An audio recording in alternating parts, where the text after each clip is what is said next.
Bienvenidos en nombre de Editorial Planeta, muchas gracias por acompañarnos esta tardecita lluviosa. Gracias al Museo Nacional de Artes Visuales, a Enrique Aguerre, su director, que nos recibe nuevamente para compartir una tarde de libros. Pero no es una tarde cualquiera. Planeta sabe de Juan Antonio Varese que es una alegría publicar libros de Varese y además acompañarlo justamente en lo que tiene que ver con la difusión.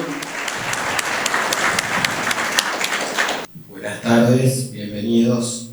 Disculpen la voz, pero un poco de ultratumba, pero vengo de lidiar con una pequeña gripe, ¿sí? Pero no quería faltar a la presentación de Juan Antonio Varese. La semana pasada me hizo llegar un ejemplar de Comienzos de la pintura en Uruguay, que es el último trabajo del cual vamos a referirnos, y que según Varese, según ahora voy a explicar por qué, forma parte de la trilogía junto a los comienzos de la fotografía en Uruguay, el daguerrotipo y su tiempo, y artistas cronistas viajeros en el Río de la Plata. Ayer me dijo que Comienzos de la pintura en Uruguay cerraba esta trilogía. Pero en la última página de este tercer libro, el autor escribe lo siguiente: dejamos para un futuro trabajo, está hablando de los primeros litógrafos, dejamos para un futuro trabajo la referencia a otros tantos litógrafos de vasta y reconocida trayectoria, cita varios, por exceder el plazo que nos hemos establecido. Por lo tanto, podría haber otra publicación, ya no sería una trilogía, sino una tetralogía, ¿verdad? Pero bueno, nos contará. Bueno, antes que nada, una alegría presentar este libro de Varese. Creo que es un material único, la trilogía, pero especialmente Comienzos de la pintura en Uruguay, porque si bien hay textos ya a esta altura canónicos, como Argul, Laroche, Fernández Saldaña, ¿qué otros textos podemos hablar de fines del 19? Investigaciones como la de Daniela Tomeo, la de Carolina Porley, la historia de la pintura uruguaya de Gabriel Pelufo, hay citas de los artistas viajeros, de los primeros artistas viajeros, e incluso el libro de Nelson Di Maggio, donde nombra a Benes Irigoyen como el primer pintor uruguayo. Tuve la suerte de poder presentar ese libro con la arquitecta Baucero, actual directora del Museo Blanes, en la Biblioteca Nacional y junto a Nelson Di Maggio. Pero aquí lo que hace Varese es sistematizarlo, de muchos años de investigación, hacer una línea cronológica significativa que además devela ciertos aspectos que no están en estas otras publicaciones.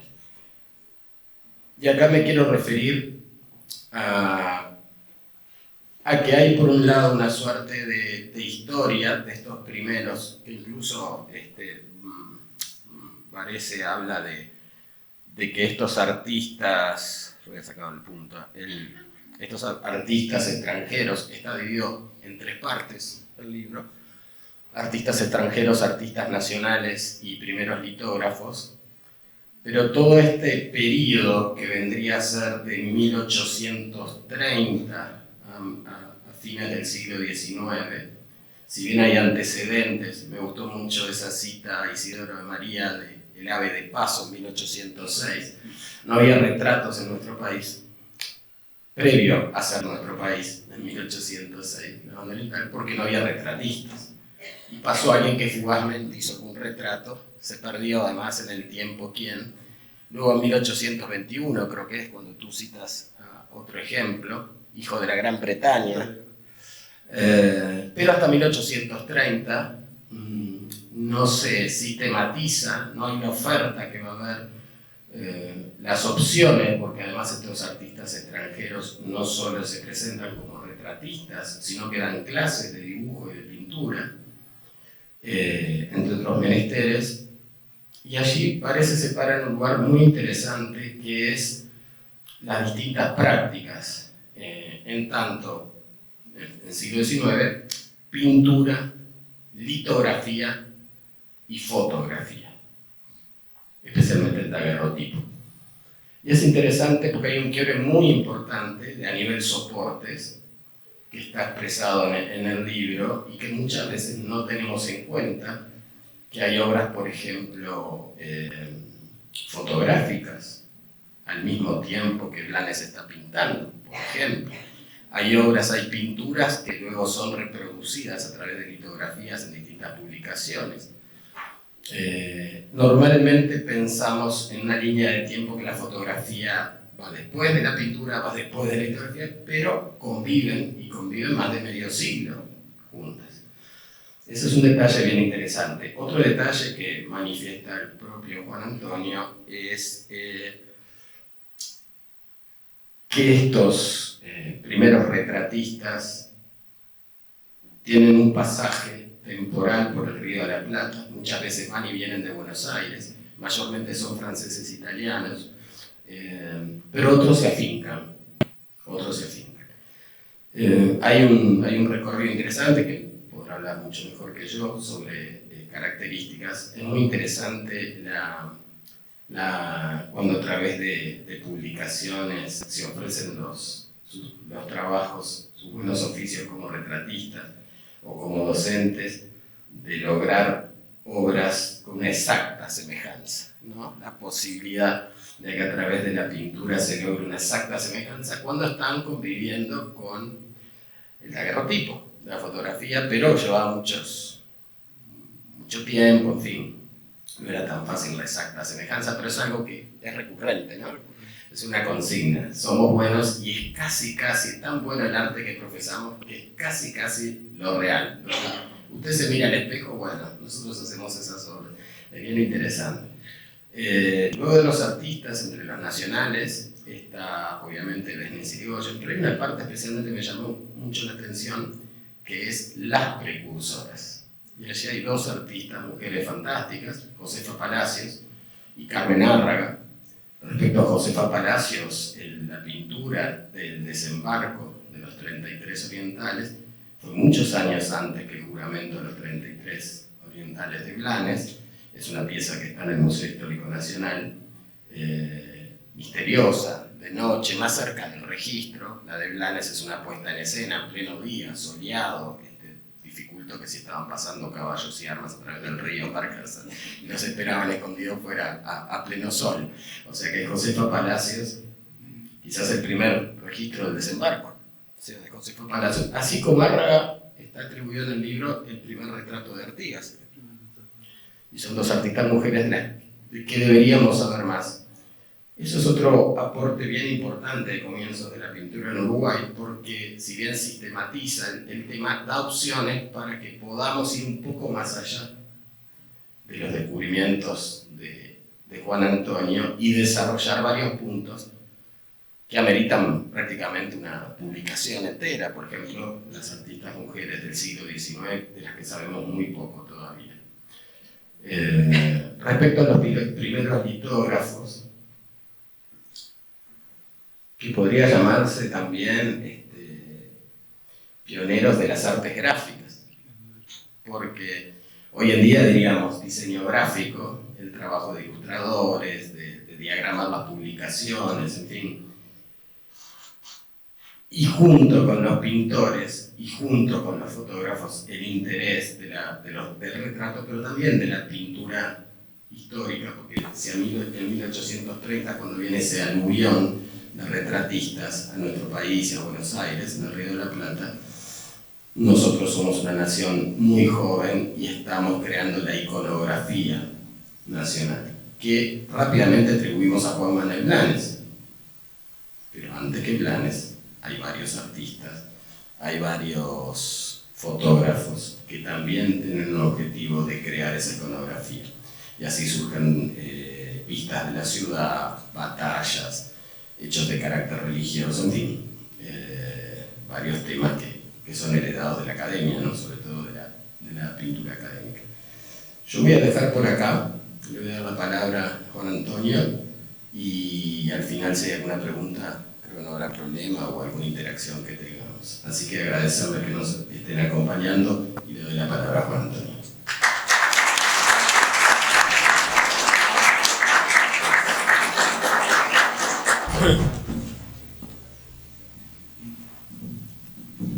Muy buenas tardes, muy buenas noches, o tardes, noches, como se dice actualmente, con la creatividad de términos que existen en esta época. Muchísimas gracias por estar presentes. Cuando yo veía la lluvia de todo el día, ¿no? Me imaginaba una sala vacía, decía que horrible, pero son audaces, son valientes, agradezco de corazón y agradezco también a las muchas personas que no pudieron venir porque no se encuentran acá o por distintos motivos y que me mandaron el agradecimiento, porque uno se siente emocionado cuando presenta un libro, porque es un poco como cuando se come la torta en un cumpleaños. Hay una cantidad de festejos, pero el momento, digamos, un poco culminante es cuando uno comunica y comparte todo lo que le ha llevado y sobre todo qué es lo que quiso hacer y qué es lo que pretende, hasta dónde pretende alcanzar. Agradezco fundamentalmente también a la posibilidad de presentarlo en el Museo Nacional de Artes Visuales. Agradezco a Enrique Aguerre, su director, y a todo el personal. Agradezco también a la editorial Planeta, que siempre, con su sello prestigioso, permite que la obra pueda llegar a distintos lugares. También agradezco a las personas que colaboraron, centenares de personas. Por ejemplo, correctores, diseñadores, informantes, miembros de museos, asesores, colaboradores en la investigación. Escribir es un proceso muy lindo, pero como todo en la vida tiene sus momentos buenos, sus momentos malos, sus momentos de desánimo. Agradezco a mi señora esposa que me ha apoyado siempre. Hasta hoy mismo me dijo que fuera breve, concreto. Voy a obedecer ya.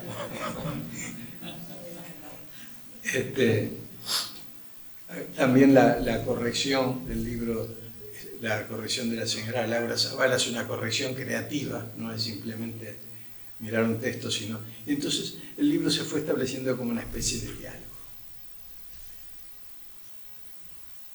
Me siento también muy agradecido a que distintas instituciones a las que pertenezco me hayan permitido incluir en el libro sus logos, porque eso es como un respaldo. Quiero mencionarlo porque acá se encuentran los logos del Instituto Histórico y Geográfico del Uruguay, del Círculo de Bellas Artes, de la Academia Uruguaya de Historia Marítima y Fluvial, y también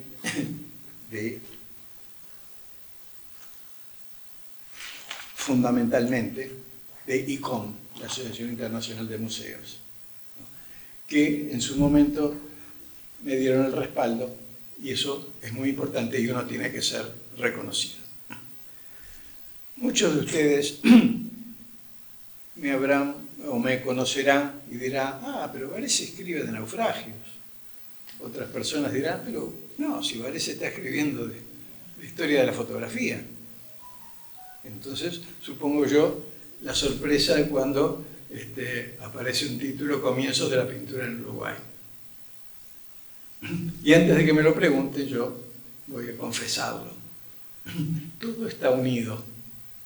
Porque cuando comencé mi investigación por los naufragios, tuve oportunidad de conocer a un pintor histórico que me enseñó mucho y al que le conservo un especial cariño, llamado Carlos Menk Freire. Menk Freire era un dibujante. Cuando yo fui a buscar un cuadro de un naufragio en su atelier, me encuentro en la pared un cuadro como de 2 metros de largo que representaba Montevideo 1820. Entonces, esos comentarios que uno hace a veces así al pasar, dice: cómo me gustaría poder sobrevolar. No dije un dron porque en el año 1990 no había drones todavía. ¿Cómo me gustaría sobrevolar y ver un poco cómo eran las casas, cómo era la gente, cómo vivía? Y entonces me sonríe y me dice: ¿y por qué no lo hacemos? yo dibujo y usted escribe. Bueno, y ahí me zambullí durante 3 o 4 años en un poco la historia de Montevideo, los comienzos, los orígenes, la fundación de la muralla. Y bueno, salió un libro que se llama Viaje al Antiguo Montevideo, que afortunadamente Editorial Planeta va a reeditar en este año, pese a que se hicieron como 10 o 12 ediciones a fines del siglo XX. Entonces, de alguna manera, me acerqué a través del libro de Viaje al Antiguo Montevideo, me acerqué a los pintores, me acerqué a los artistas que venían en los barcos, veían la ciudad, como los barcos, como no había muelles, y los barcos quedaban atracados a 400, 500 metros de la costa, de la rada, y allí los que tenían aficiones de pintor dibujaban y después de regreso a sus países de origen completaban los cuadros, hacían con escenas costumbristas o con cómo se veía Montevideo. Montevideo se veía siempre como esplendorosa, el cerro era mucho más alto en los dibujos de lo que es en realidad. Y bueno, en esas circunstancias fue que di un primer paso en el mundo de los artistas viajeros y de las imágenes con un libro llamado Artistas y cronistas viajeros en el Río de la Plata. Ahí figuran, es un libro que salió ya hace unos años, pero de alguna manera lo acompaña. Es como, y también, los 3 libros. No lo muestro mucho porque como no es de Planeta. No, muéstrelo, no digo porque vas a tener que publicar. Digo, estas ediciones de la banda oriental.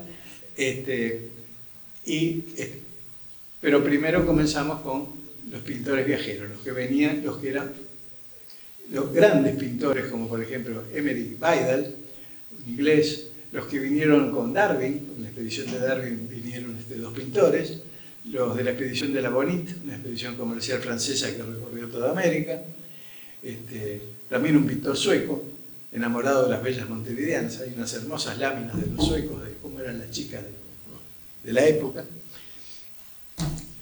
Bueno, hasta ahí tenemos los pintores viajeros, pero ¿qué pasó? El tema de la investigación de la historia de la fotografía, sobre todo los comienzos de la fotografía, ese maravilloso mundo de los daguerrotipistas, me deslumbró. Y cuando realizaba la investigación, en colaboración con distintas investigadoras, incluso estaba María Pía Brahem, que colaboró conmigo, encontraba una cantidad de avisos de fotógrafos. ¿Pero qué pasa? Veía más abajo muchos más avisos de pintores. Pintor recién llegado de Italia se ofrece a las familias uruguayas para enseñar dibujo a los niños porque el dibujo es una de las bellas artes. Otro, pintor francés de la Academia de Ingres ofrece sus servicios para retratar a las bellas montevideanas. Bueno, entonces yo empecé a ponía de un lado los avisos de los daguerrotipistas y del otro de los pintores. Terminado este libro, años atrás, dije, bueno, ahora le toca el turno a la investigación que realicé en base a los pintores. Como yo no tengo formación artística, ni he hecho una licenciatura en Historia del Arte, busqué la colaboración de Carolina Corley, que es profesora y es investigadora de la Historia del Arte, ha sido premiada con un libro sobre los coleccionistas, quien me apoyó en el nombre de los pintores y sobre todo en los datos técnicos de las obras. Con los avisos que yo había conseguido y con el informe que ella me preparó sobre la parte técnica, le di rienda suelta a mi vocación de escritor, buscando lo que a mí me gusta, la pimienta, la sal, los datos concretos, las anécdotas de los pintores. Más, aparte de la parte técnica que está, y de los cuadros y la referencia y todo, están los datos biográficos interesantísimos. Solo les voy a mencionar 2 o 3 porque prometí ser breve. Un pintor Verassi, un italiano, con un temperamento, ese hombre debió ser terrible, porque se peleaba con todo el mundo. Fíjense que se peleó en Buenos Aires con Urquiza porque lo dibujó, Urquiza le encargó un cuadro de él, pero estaba en un momento difícil, en un momento medio muy complicado. Y entonces a Verassi se le ocurrió dibujarlo en una forma alegórica, o sea, como un personaje, y lo puso con decoraciones, con banderas y todo. En un momento que tenía problemas políticos, le cayó horrible. La gente decía, mirá Urquiza cómo quiere hacerse aparecer ahora que... bueno. Y entonces, enojado, Verassi se viene al Uruguay, a Montevideo, y le encomienda pintar en la rotonda del cementerio central. ¿Y qué hace al final este señor Verassi? Para que vean qué carácter tenía. Esculpe abajo de la obra, abajo de una de las obras. Este trabajo fue realizado ya que en Buenos Aires no tienen el menor sentido artístico, no saben valorar la obra de un pintor. Y bueno, por lo tanto, y aparte trabajé gratis al principio acá, bueno, Tremendo, sí, tremendo. Pero ¿qué pasa? Tenía una habilidad de marketing que se los recomiendo a los que tengan negocio. ¿Qué hacía Verassi para conseguir clientela? Se dibujó un hermoso y estupendo autorretrato. Entonces va a una tienda, lo pone en la vidriera y todas las tardes, de 3 a 5, se instalaba en la misma pose que estaba el cuadro. Entonces la gente venía y se entusiasmaba. Ah, sí, pero qué bueno, usted es el pintor, bueno, me gustaría que usted me... Y entonces así consiguió y hizo una cantidad de retratos. Ese pequeño detalle pinta toda una época en que no había publicidades como las que hay ahora. Es muy rico y muy jugoso esos pequeños detalles que le dan, que ubican al pintor dentro de su marco, de la época y del momento y de su psicología. Y bueno, tengo que confesar, todos tenemos un preferido en la vida. Todos cuando investigamos algún punto siempre hay alguno que... Yo no les voy a decir el nombre, pero el pintor era marino en Italia. Llega a Montevideo y se enamora, se casa. Tiene un problema en el barco, él era en la Marina Militar Italiana, tiene un problema y lo acusan de haber hecho una mala maniobra. ¿Qué hace? Se enoja y abandona la Marina y empieza a pintar en Montevideo. Va a Buenos Aires, también realiza una cantidad de obras, sobre todo marinas, y termina ya completado, porque claro, la clientela era limitada, no es que llovieran los clientes. En determinado momento, acabada la zafra, digamos, de la gente que lo contrató, se va a Río de Janeiro y es nombrado nada menos que pintor oficial del emperador Don Pedro II. Y el emperador Don Pedro II, y esto para lo que les interesa la guerra del Paraguay, ahí está Andrés Linardi, que está interesado en el tema, el emperador le encomendó a este pintor que pintara varios cuadros sobre la lucha de las tropas brasileñas contra el ejército del Paraguay. Terminada su etapa, se casa en Brasil, pero termina su etapa también. Como vemos, en aquellos tiempos la gente era muy volátil. Y entonces, en vez de a Italia, se dirige a Inglaterra y abre un atelier. Miren qué interesante. Nada menos que en la calle, no sé, en la calle artística de Londres, no sé cuál sería en ese momento, pero y alquila un local y arriba del local levanta una bandera italiana y sale a ponerse cruzado de brazos. Entonces la gente de a poco empieza a visitar su atelier, despierta la atención de la reina Victoria y termina como pintor oficial y asesor pictórico de la reina Victoria. Entonces se dan cuenta, yo saltaba como, no disfrutaba de toda esta. Por eso es que en el libro luego pueden encontrar esa emoción, porque realmente a mí eso me ponía la piel de gallina. Y hay otras tantas anécdotas que espero que ustedes las descubran. Pero quiero hacer simplemente una breve referencia sobre los comienzos de la pintura en Uruguay.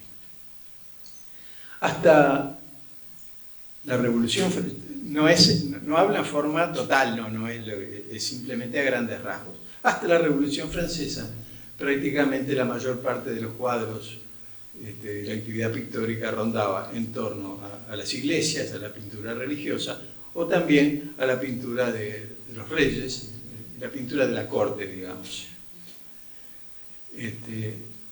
Era muy caro dedicarse a la pintura, era muy caro contratar los servicios de un pintor. Generalmente los pintores pedían tiempo, pedían para inspirarse, se quedaban viviendo y comiendo rico en los palacios, mientras poco a poco iba buscando inspiración, y demoraban a veces meses un buen retrato. En fin, esto es una cuestión al margen. Pero después de la Revolución Francesa, ¿qué pasa? Es como que empieza a democratizarse, a popularizarse un poco la imagen, la gente a querer tener una actitud más abierta, y las personas pudientes empiezan a solicitar también retratos. Entonces, esta necesidad planteada, esta inquietud de tener mayores retratos, hace que se aparezcan algunos inventos, algunas modalidades de invención, como por ejemplo la silueta, que era un retrato que se hacía en base al contorno de la silueta, o el fisionotrazo, que era una especie de... la persona se la ponía contra un fondo iluminado, transparente, y de alguna forma los pintores se ingeniaban para poder hacer en muy poco tiempo un retrato y cobrarlo más barato.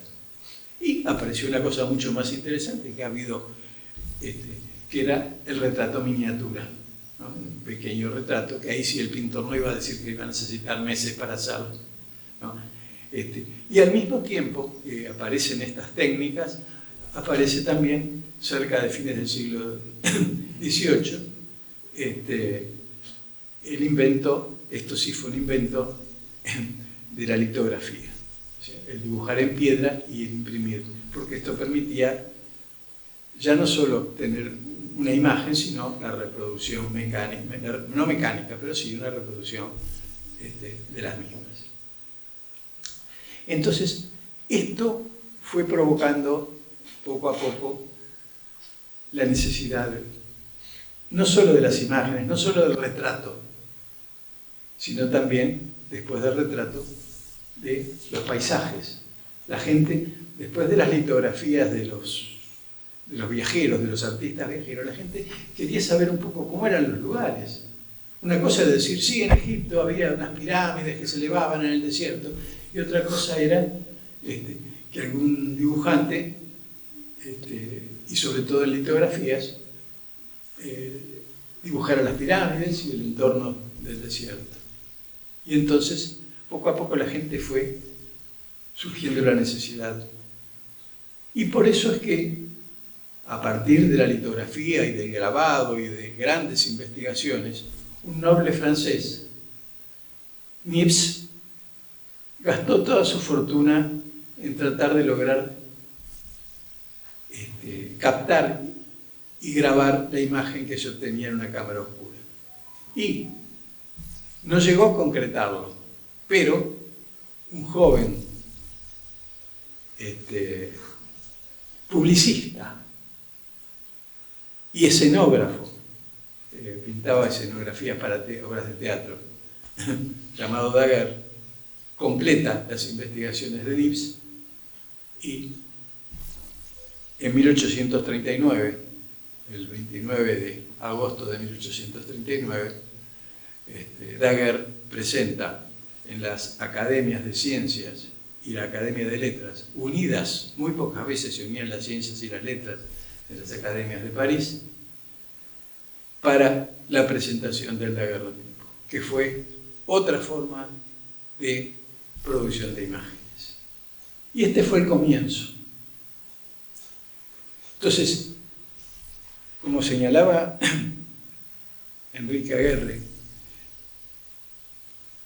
nuestros países jóvenes, terminada la etapa colonial y bueno, logrado el proceso de la emancipación, empiezan sí a aparecer otras necesidades que antes no se sentían. Mientras uno estaba luchando en la cruzada libertadora, no había necesidad en esos momentos de recurrir o de tener retratos.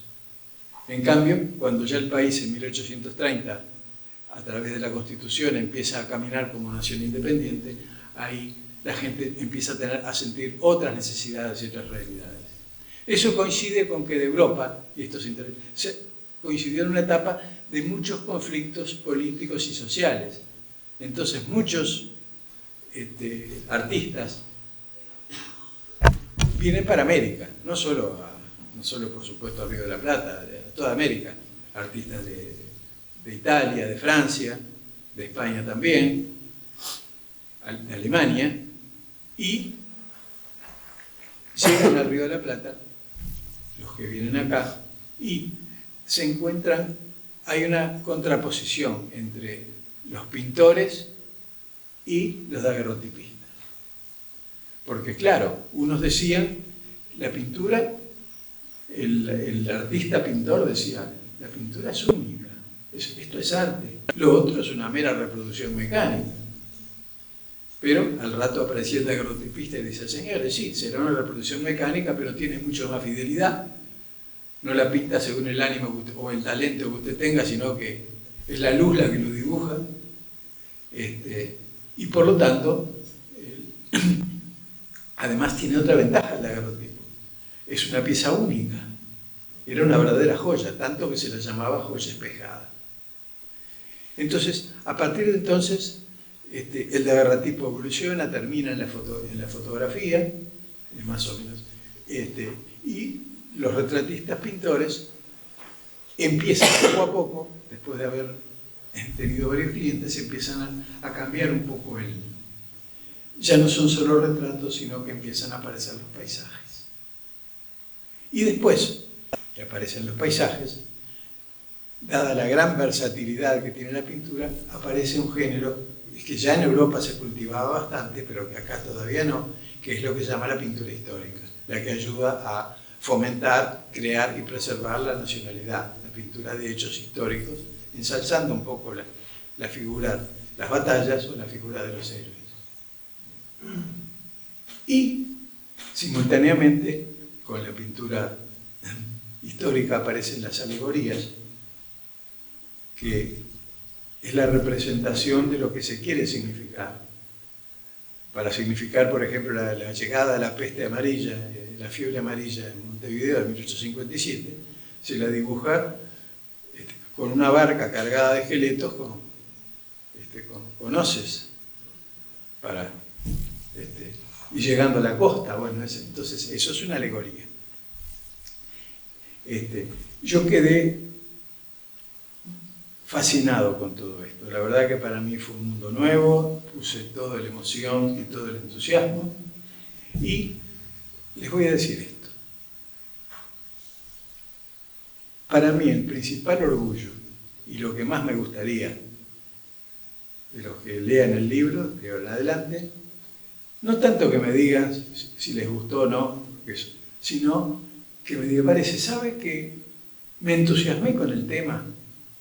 ¿Sabe que voy a empezar a visitar más los museos? Realmente. Gracias. Pero qué maravillosa las obras que existen en los museos, la riqueza que tienen los museos en nuestro país, y que los museos se prestan las obras unos a otros. Bueno, en ese tema no entro, pero interesantísimo. Y también que me diga, ¿sabe qué? Me encantó la biografía de este pintor. O sea, qué bárbaro lo que hizo este pintor. Porque yo pienso, y es un poco mi manera de escribir, a mí me gusta no decir todo lo que hay que decir, porque primero sería inabarcable y tampoco estoy en condiciones de hacerlo, no tengo tales conocimientos. Pero sí me gusta escribir libros que llamo de ventana, libros de puertas abiertas, libros que permitan que cada uno de ustedes encuentre en el personaje, en el cuadro o en la escena algo que los identifique y que se pongan a investigar o se pongan a trabajar o se pongan a... Esta anécdota, que vale oro, y se la debo a Carolina Porley. Acá hay un cuadro que también tiene que ver con un naufragio. Nos persigue, pero no voy a tomar ningún barco porque me están persiguiendo. Hay obras que envía Benes Irigoyen que también se pierden en un naufragio, por retrato de Rivera y de Oribe, que también se pierden en un naufragio. Sí, la verdad que... Bueno, en este retrato, que está en este momento en el Comando General de la Armada, acá está el capitán Chabanó, que lo tiene que haber visto en el Comando de la Armada. Este cuadro representa el incendio y naufragio del vapor América, ocurrido en el año 1871. El vapor América estaba afectado a la carrera entre Buenos Aires y Montevideo. Era propiedad de un capitán italiano, pero así, otro personaje. Empecé a escribir una biografía de él, pero la tengo medio. Capitán Bossi. Bossi. Sí, tiene libro también. Y estaba en competencia con otra compañía que se había inaugurado un poco antes. Entonces, Bossi tenía su eslogan era que era el barco más veloz para el cruce del Río de la Plata. Y en un momento, en la Nochebuena, el 24 de diciembre de 1871, sale de Buenos Aires primero el otro barco, en este momento se me olvidó el nombre, pero está. Y media hora o una hora después sale el vapor América.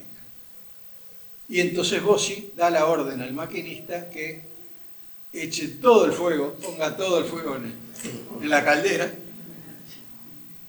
y lo pasa al otro, el Villa del Salto, el otro barco, lo pasa al Villa del Salto. Pero estando a la altura de llegando, ya se veía el cerro de Montevideo a lo lejos, explota la caldera. El barco se incendia, bueno, el capitán, se arma un problema jurídico, Bossi, la verdad, los diarios de la época hablan de esa tragedia terrible, mueren personajes para la historia argentina, personajes emblemáticos, bueno. Y tanta conmoción provoca la inspiración de el gran pintor, ese que yo admiro tanto, que es Eduardo de Martino. Y Eduardo de Martino pinta el naufragio del barco. Acá hay una imagen de Eduardo de Martino en su atelier. Juan. Y ahí está pintado con uniforme de capitán. Él pintaba con uniforme de capitán. Acá tienen Pero ¿qué pasa? De Martino era extraordinario con paisaje, para pintar de noche, extraordinario, tiene una habilidad, sí. Pero le costaba dibujar figuras humanas. Entonces, ¿qué es lo que hace?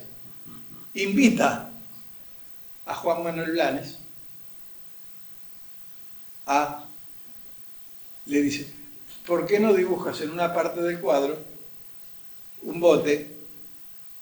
Acá no se aprecia mucho porque está pequeña la imagen, pero se aprecia muy bien en el original. Un bote donde la gente está, donde están náufragos, con los brazos agitados y cabezas en el agua. Bueno, entonces, Blanes pinta las figuras humanas representativas de los náufragos. Entonces, el naufragio lo pintó de Martino y los náufragos los pintó Juan Manuel Blanes. Conclusión, moraleja, a ver si alguien adivina, terminaron peleados.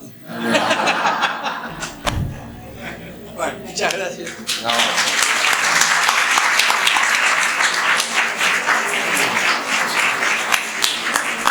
Una elegancia, por elegancia. Muchas gracias. No, por serio, no, porque yo sé que está medio embromado.